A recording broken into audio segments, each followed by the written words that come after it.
I'm Davey. I'm awesome. And welcome to the Comment Corner, where you guys make comments on my videos and I respond every week. And in between responding to your comments. My son asked me, Dad, where does poo come from? After giving him a very graphic and detailed explanation, he looked at me stunned and asked, so what about Tigger? So, kicking off this week with last week's Comment Corner, the Matthew Perry Corner, that I dedicated to the memory of Matthew Perry. Rest in peace, Chandler. Paul Jetto commented, Dude, Chandler passed away? Jeez. Now I'm heartbroken. We all were. My wife literally cried. Then Paul Jetto commented, That Thailand joke took a minute for me to get. Ew. At least you got it. Then Daniel DeLeon69 commented, Rest in peace, Matthew Perry. Rest in peace. Jay McCool also commented, Rest in peace, Matthew Perry. Then Jay McCool commented, You said Friends is in your top 5. Tell us your top 5 TV shows. This took me a minute to think about, but I've got the list. Now, some of you are going to be surprised. You're going to be like, wouldn't wrestling be in that list? It's not really what I think about when I think of a TV show. It's on TV, but it doesn't go in my mind as a TV show. So my top 5 favorite TV shows of all time. Starting from 5 to 1. Number 5, Scrubs. Absolutely love that TV show. It's one of those that anytime it's on, I'm down to watch it. Not Scrubs Med School, though. Number 4, Third Rock from the Sun. Lasted only 6 seasons, but it was an amazing show. And in my opinion, should have got a better run. Great cast, great chemistry, great jokes. Number 3, Becker. On a previous How Dare You video, my brother and I mentioned that show. Because even though that show was around for about 6 seasons, it never got the play it deserved. Honestly, I heard so little about the show that I never even watched it until it was off the air. But it's still one of my favorite shows of all time. But yet it's so underrated that now the only place you can find it is on Pluto. And they don't even have all the episodes. They're missing some. Number 2 is Friends. Like I said, it would be in my top 5. It's number 2. I absolutely love that show. It's nostalgic. Takes me back to my teen years. Sitting around with my mom, dad, and brother every Thursday, watching the newest episode. Hoping Ross and Rachel will get together. Hoping they'll get back together. Getting irritated because, okay, just enough about Ross and Rachel. All the way back to being happy that they're back together. And of course, like I had talked about with Matthew Perry's character Chandler, I just related to that guy on a very, very personal level. My number 1 favorite show of all time, I know a lot of people are going to disagree, but it's my list. I can put whatever one I want at the top. How I Met Your Mother. Again, there's just a lot I relate to. I'm very much like the character Ted, and in some ways, yes, like the character Marshall. Definitely not Barney. Not to mention, I just thought it was a great show. It lasted a long time, but I felt like the last season was the time to end it, because it was starting to overstay its welcome. And despite what most people say, I disagree that the series finale was bad. I thought it was a great way to end the show. To show that sometimes things that are meant to be are not necessarily meant to be right now.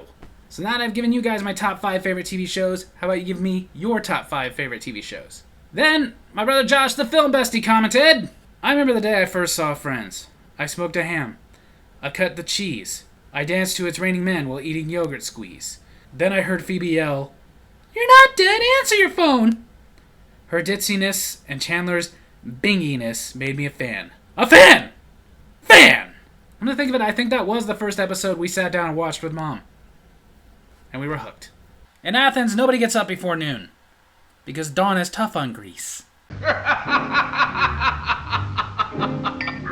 Then on my Davy's Awesome Stories, add lights to it, where I talked about how it's stupid that infomercials exaggerate the need for their products that they're basically just putting lights on. Paul Jetto commented, I don't get how you survive working graveyard for more than a few nights. I've always been kind of a night owl, but it is tough. But you get used to it. Then Richard Daly commented, it would be difficult to clean a frying pan with a light on it. Yes, but you could clean it in the dark. Then Jay McCool commented, if you're going to make the lighting pan, we should team with my lighted spatula. The film bestie replied to him, I'll bring the track lighting. Yes, this will happen. Spatulas, ladles, pots, pans. We will all make it to where nobody will ever have to suffer the back-breaking labor that is flicking the light switch on in the kitchen. Then the film bestie commented, Oh! Bear with me. Hold on to your potatoes. A flashlight with a mini flashlight on top of it.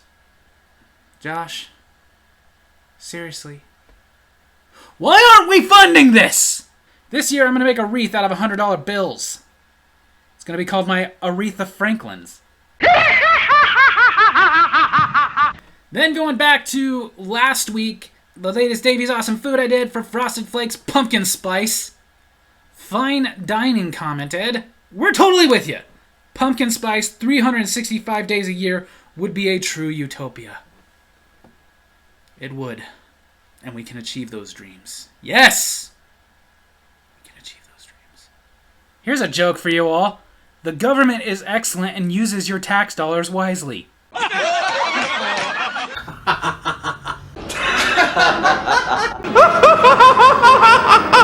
Then on my Davy's Awesome Wrestling, where I reviewed the NWA pay-per-view Sawin, Paul Jetto commented, "I'm confused by the title. Sawin or Sam Hain? What?" Okay, Paul. Before I get to this, warning, about to get a little history lesson. The word is pronounced Samhain. It is an old Gaelic word. It was a 3-day festival that would start midnight October 29th and end midnight November 1st. And it is the origins of Halloween. Later, after the Gaelic culture got taken over and pretty much wiped out, one of the few remnants they were able to keep from it was Samhain, that became All Hallows Eve, which is now Halloween. And now it's only one day. And it was a festival honoring the dead, sort of like Dios de Muerte in Mexico right now. They would honor, love, and respect their fallen loved ones, and then celebrate the fact that they were here at one point, and the fact that they are here now. For centuries, because of the English language, things got lost in translation, we were calling it Samhain. Within the last 30, 40 so years, a couple of scholars were looking into it and realized, hey guys, we've been saying this wrong for centuries. It's actually pronounced Samhain. Kind of like it took up until like 30, 40 years ago for us to finally realize we were calling him Genghis Khan when we should have been calling him Chinggis, because Chinggis is how you actually pronounce his name. I made the joke in there about calling it Samhain just to annoy pagans who get all upset about it. Because years ago, we were talking about Halloween for some reason at work in the break room. Somebody mentioned it came from All Hallows Eve. I mentioned it came from Samhain. And this pagan girl just went nuts like, "It's actually pronounced Samhain. How could you not know it's Samhain? Everybody pronounces it Samhain when it's really pronounced Samhain. You're all stupid." As if you would know that just by looking at the word. It's one of the things that irritates me is that people who know that it's Samhain like to get all arrogant about it as if nobody told them. They just figured that out on their own. No, you didn't. Because if you grew up speaking, reading, and writing in English, you see that word, you see Samhain. So if you meet somebody who calls it Samhain, just politely correct them. By the way, it's actually pronounced Samhain. Then Daniel Daly 169 commented, "The pay-per-view was alright, I guess. I found it very entertaining." Then Jay McCool commented, "Wow, that Devil's Last Dance match is complicated." It is. I don't like when they do that either. Then Jay McCool commented, "The pictures are so dark." That was the whole event. Didn't really want to point it out, but the lighting was terrible. Then Jay McCool commented, "I'm not that into NWA. A little too old school for my taste." I like old school, but I get what you're saying. It is very, very old school. NWA, its niche following is for people who remember and loved the Territory days. Then, my brother Josh the Film Bestie commented, "His name is Mims." Yeah. Then the Film Bestie commented, "I have nothing. I don't watch NWA. But here's something for you. What do you call Winnie the Pooh's grandmother?" Poonanny. Why does Piglet always smell bad? Because he plays with Pooh. Why are you laughing? Why did Winnie the Pooh call the police? Because he saw Christopher Robin. When Winnie the Pooh eats honey straight from the jar with his paw, it's cute. But when I hang around a donkey while wearing nothing but a red t-shirt, someone calls the cops. What do you call a teddy bear who rides a bike everywhere? Schwinny the Pooh. Why does Tigger have to take so many baths? Because he plays with Pooh all day. I got arrested for impersonating a politician. I was just sitting there doing nothing. That's funny.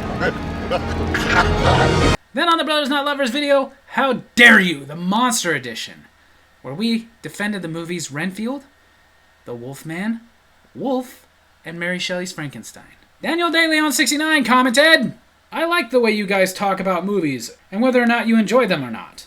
I'm glad you enjoy it. That's kind of what we do. Then Paul Jetto commented, "Lol, why are you holding buns? I couldn't stop laughing." That was all him. You're not going to see a blooper because I didn't break for that, but it was tough because for no reason he just decided to grab my hot dog buns and walk in and do the line that way. Then Jay McCool commented, "Are you ever going to do solo reviews of these movies?" Maybe. There's no immediate plans to do them.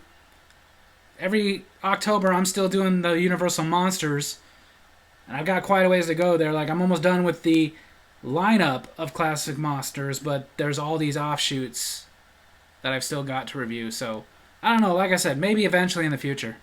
Then the J Spud comment, "I did not like any of these movies. I'd tell you why, but I'm afraid my long dialogues have worn out the welcome with you, sir." A long time ago. "Instead, I will answer a few questions and be done with it. Yes, I did eat my twin in the womb. Not without reason, mind you. My mother didn't want twins, and we got the feeling it was a Kumite deal. Yes, I did get fired for performing moils on cats. By their reactions and scoring scratches, I believe it was a harsh judgment, as I had suffered enough. No, it's not a prosthetic. Nunchucks can vouch for that, and she still finds the natural to be hilarious to look at. Good day to you, sir." Who asked any of these questions? I sure as hell didn't. Then, stupidly enough, the film bestie, the guy who's pretending to be J Spud in the first place, replied to him. "Dude, I think you need to be committed. You just cray-cray, yo." I agree, Josh, you need to be committed. Then the film bestie made his own comment. "Dude, Nick Cage should star in the remake of There Will Be Blood. He could totally drink a man's milkshake. Just drink it up." I could see that. Nick Cage sitting there like, "Listen, I got a straw, and if it reaches over and it gets in your milkshake, I drink your milkshake." You know what you call it when a rooster looks at lettuce? Chicken sees a salad. So there you have it. That's Comic Corner this week. I hope you guys enjoyed it. If you did, make sure to hit like, hit subscribe, hit the little bell so you get notifications when I post videos, and leave a comment of your own to be next week's Comic Corner. Love you guys.